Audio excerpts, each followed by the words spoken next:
हरे कृष्णा। प्रेम से बोलो जय श्री राधे श्याम। एकादशी महारानी का पावन व्रत केवल भूखे रहने का नाम नहीं, ये वो अमृत सेतु है जो सच्चे मन से साधक को सीधे भगवान नारायण की गोद में पहुंचा देता है। और इसी पवित्र व्रत के पारने के समय तुलसी माता की लीला कथा सुनना सबसे बड़ा पुण्य है, सबसे उत्तम फलदायी है और अनिवार्य भी माना गया है। जैसे माता लक्ष्मी जी भक्तों की हर पुकार को सुनकर भगवान विष्णु तक पहुंचाती हैं, वैसे ही हरि प्रिया तुलसी मैया हर छोटी बड़ी मनोकामना, हर दुख, हर आंसू, हर प्रार्थना को अपने पत्तों में समेटकर सीधे शालिग्राम भगवान के चरणों में रख देती हैं। इसीलिए कहा जाता है कि तुलसी माता की साक्षी में किया गया व्रत पारण स्वयं श्री हरि स्वीकार करते हैं। और द्वादशी के दिन तुलसी माता के सामने दीप जलाकर उनकी कथा सुनना, जल फूल चंदन अर्पित करना व्रत की पुण्य को 1000 गुना बढ़ा देता है। तो आओ आज हम सब मिलकर एकादशी पारण के इस पुनीत अवसर पर तुलसी माता की 2 सुंदर लीलाएं सुनी। पहली कथा बहुत प्राचीन है। एक गांव में एक बूढ़ी दादी रहती थी जिनका नाम था गौरी माता।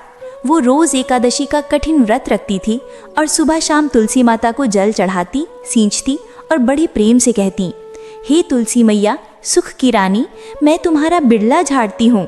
मुझे सोने का हार दो, रेशमी साड़ी दो, बैकुंठ का निवास दो, राजा का राज दो, दाल चावल का भोजन दो, मीठे मीठे फल दो, चंदन की चौकी दो और अंत में श्री कृष्ण का कंधा भी दो।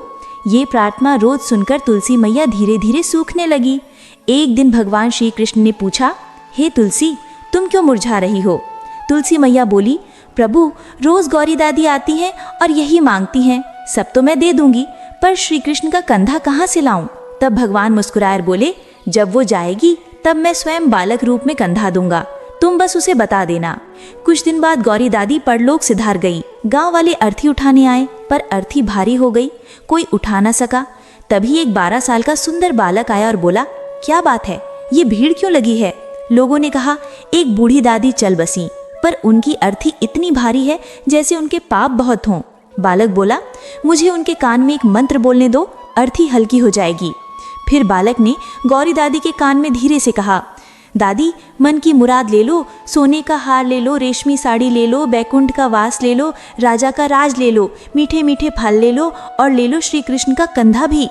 ये सुनते ही अर्थी हल्की हो गई और उस बालक ने अर्थी को कंधा दिया। बाद में पता चला वो कोई और नहीं, स्वयं मधुसूदन थे। इस तरह गौरी दादी को मुक्ति मिली। दूसरी कथा सुनो। एक गांव में एक बूढ़ी अम्मा रहती थी, नाम था विमला अम्मा। उनके साथ बेटा बहू और 2 नन्हे पोते पोतियां थे।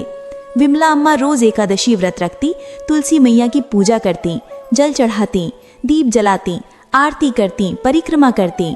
उनका जीवन बड़ा सुखमय था। उनकी 7-8 सखियां रोज आती और भजन कथा करती। एक दिन सखियां बोली, विमला सुनो, हम सब सोच रहे हैं कि जगन्नाथपुरी चलें, भगवान के दर्शन करें, मन बहुत ललचा रहा है। सब सहमत हो गई और विमला अम्मा से बोली, तुम भी चलो ना? विमला अम्मा बोली, पहले अपने बेटे से पूछ लूं। घर आई। शाम को बेटा नौकरी से लौटा, पोते खाना लेकर गई तो विमला अम्मा ने खाना छोड़ दिया। बेटा चिंतित हुआ, माँ क्या हुआ, भोजन क्यों नहीं किया? अम्मा बोली, बेटा मेरा मन जगन्नाथपुरी दर्शन को बेचैन है, सखियां जा रही हैं, मैं भी जाना चाहती हूँ। बेटा बोला, माँ इसमें क्या पूछना, तुम जरूर जाओ, मैं सब प्रबंध करता हूँ। अम्मा बोली, पर बेटा 4-5 दिन लगेंगे, मेरी तुलसी मैया को कौन सींचेगा, कौन पूजा करेगा? बेटा बोला, माँ चिंता मत करो, तुम्हारी बहू कर लेगी, मैं कह दूंगा। अम्मा निश्चिंत हो गई। अगले दिन बहू से बेटा बोला, सुनो मेरी माँ पुरी जा रही है, उनके लिए मेवे के लड्डू बना दो, रास्ते में काम आएंगे। बहू मन ही मन जल गई, बोली, मुझे तो मायके 1 दिन को भी नहीं जाने देते और सास को 5 दिन की यात्रा, अब तुलसी पूजा का बोझ भी मेरे सिर।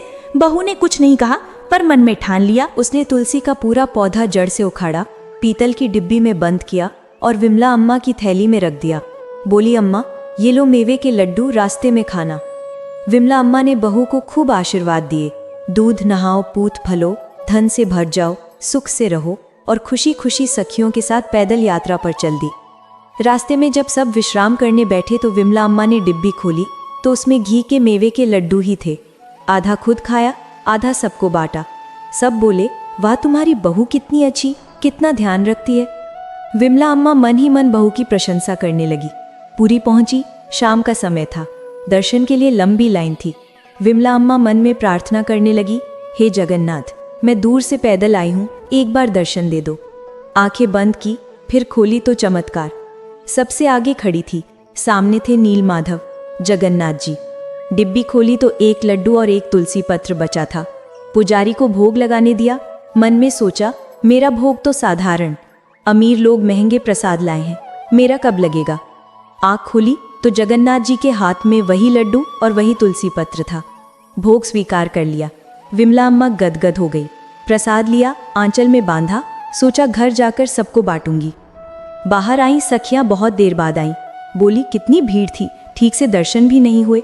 विमला अम्मा मुस्कुराई, बोली, मुझे तो बहुत सुंदर दर्शन हुए, भोग भी स्वीकार किया। घर लौटी, बेटा बहू को बुलाया। बेटा आया, पैर छुए। अम्मा बोली, बहू कहाँ है। बेटा बोला, माँ मैंने उसे घर से निकाल दिया। अम्मा चौंकी, ये क्या किया। बेटा बोला, उसने आपके साथ छल किया। तुलसी उखाड़कर डिब्बी में बंद कर आपको दे दी थी। मैंने पूजा के लिए देखा तो तुलसी गायब थी, उसने कबूल किया। अम्मा बोली, बेटा पर उस डिब्बी में तो लड्डू ही थे, मैंने खाए भी, सबको खिलाई भी, और एक पत्र बचा था जिससे जगन्नाथ जी ने मेरा भोग स्वीकार किया। अगर बहू ऐसा ना करती तो शायद मुझे दर्शन भी ना होते। उसकी गलती से ही मुझे इतना बड़ा चमत्कार मिला। जा, बहू को वापस ले आ। बेटा बहू को लाया। बहू लोते हुए पैरों पर गिरी। अम्मा ने गले लगाया, बोली, बेटी तुझे मैंने पहले ही माफ कर दिया, तेरे कारण ही मुझे भगवान मिले। माफी मांगनी है तो तुलसी मैया से मांग। फिर डिब्बी खोली, जिसमें प्रसाद रखा था वह पूरा डिब्बा हीरे जवाहरात से भर गया। सब हैरान। अम्मा बोली, ये तुलसी मैया और एकादशी माता की कृपा है। इसके बाद बहू बेटा भी रोज तुलसी पूजा करने लगे, एकादशी व्रत रखने लगे।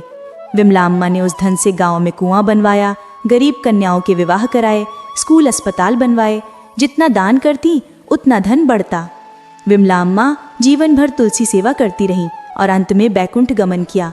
हे तुलसी मैया, हे जगन्नाथ जी, जैसे विमला अम्मा पर कृपा की, वैसे इस कथा को सुनने वाले पढ़ने वाले सभी भक्तों पर कृपा करना।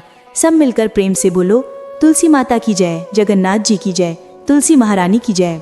प्रिय भक्तजनों, ये कथा आप सबको कैसी लगी कमेंट करके ज़रूर बताना। अगर अच्छी लगी हो तो वीडियो को लाइक कर चैनल को सब्सक्राइब कर लेना। राधे राधे। धन्यवाद भक्तगण।